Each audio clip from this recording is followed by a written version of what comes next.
Hello students, मैं हूं आपका फ्रेंडली ट्यूशन टीचर और मैं यहां इसलिए हूं ताकि केमिस्ट्री का एक कॉन्सेप्ट जो अक्सर सबको कंफ्यूज करता है वो आपके दिमाग में एकदम क्लियर हो जाए।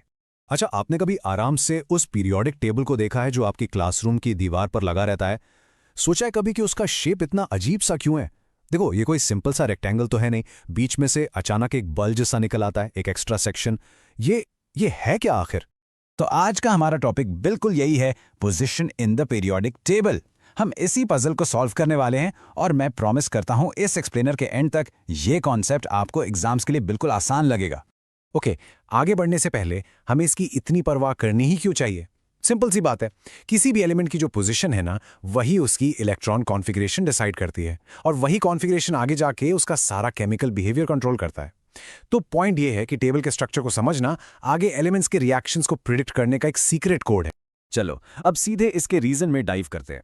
उस अजीब से शेप का सबसे सिंपल आंसर क्या है?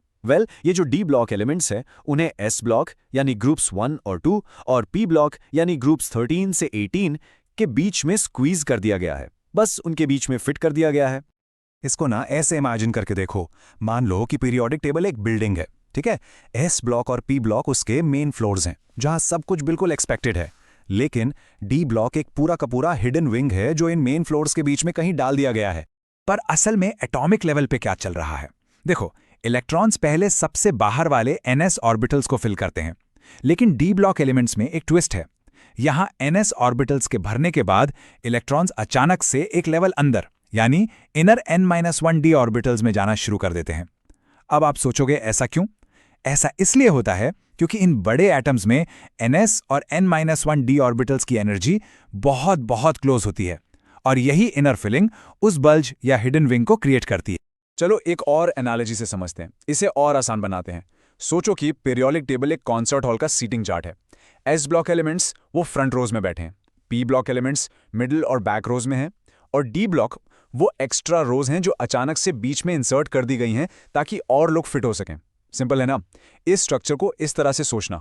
तो आखिर ये कॉन्सेप्ट एग्जिस्ट ही क्यों करता है? क्योंकि साइंटिस्ट्स और केमिस्ट्स के सामने एक बहुत बड़ा पजल था। उन्हें लगभग 40 नए डी ब्लॉक और उसके बाद एफ ब्लॉक एलिमेंट्स को कहीं ना कहीं लॉजिकली फिट करना था। अगर टेबल में सिर्फ एस और पी ब्लॉक होते तो बस 8 मेन ग्रुप्स होते।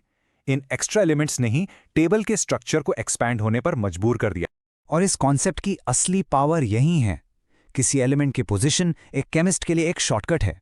देखो, सिर्फ ये जान लेना कि एक एलिमेंट डी ब्लॉक में है, एक केमिस्ट को तुरंत बता देता है कि उससे क्या एक्सपेक्ट करना है। जैसे कि वेरिएबल ऑक्सीडेशन स्टेट्स, यानी वो एक से ज्यादा तरह के चार्ज वाले आयंस बना सकता है, या फिर कलर्ड कंपाउंड्स, क्योंकि उनके डी इलेक्ट्रॉन्स लाइट एब्जॉर्ब करके बहुत सुंदर कलर्स दिखाते हैं। और हाँ, मैग्नेटिक प्रॉपर्टीज, क्योंकि अनपेड डी इलेक्ट्रॉन्स उन्हें मैग्नेट की तरफ अट्रैक्ट होने देते हैं। तो पोजीशन उसके पूरे केमिकल बिहेवियर का जैसे एक कोड। चलो अब एक फाइनल मेंटल इमेज बनाते हैं अपने दिमाग में। इमेजिन करो कि सारे एलिमेंट्स एक स्पाइरल स्टेयरकेस पर हैं, नीचे से ऊपर की तरफ। ठीक है, पहले 3 पीरियड्स यानी पहले 3 स्टेप्स बिल्कुल नॉर्मल हैं, नैरो हैं। लेकिन जैसे ही आप पीरियड 4 पर पहुंचते हो, वो स्टेयरकेस अचानक से चौड़ी हो जाती है और उसमें 10 एक्स्ट्रा स्टेप्स फिट हो जाते हैं। यही है हमारा डी ब्लॉक। और आगे पीरियड 6 में एक और सरप्राइज है। नीचे एक बहुत बड़ी लैंडिंग बन जाती है जिसमें 14 और स्पेसेस हैं। यह है एफ ब्लॉक। तो ये जो स्टेयरकेस का चौड़ा होना है, ये कोई मिस्टेक या गलती नहीं है, ये एक बिल्कुल नेचुरल रिजल्ट है।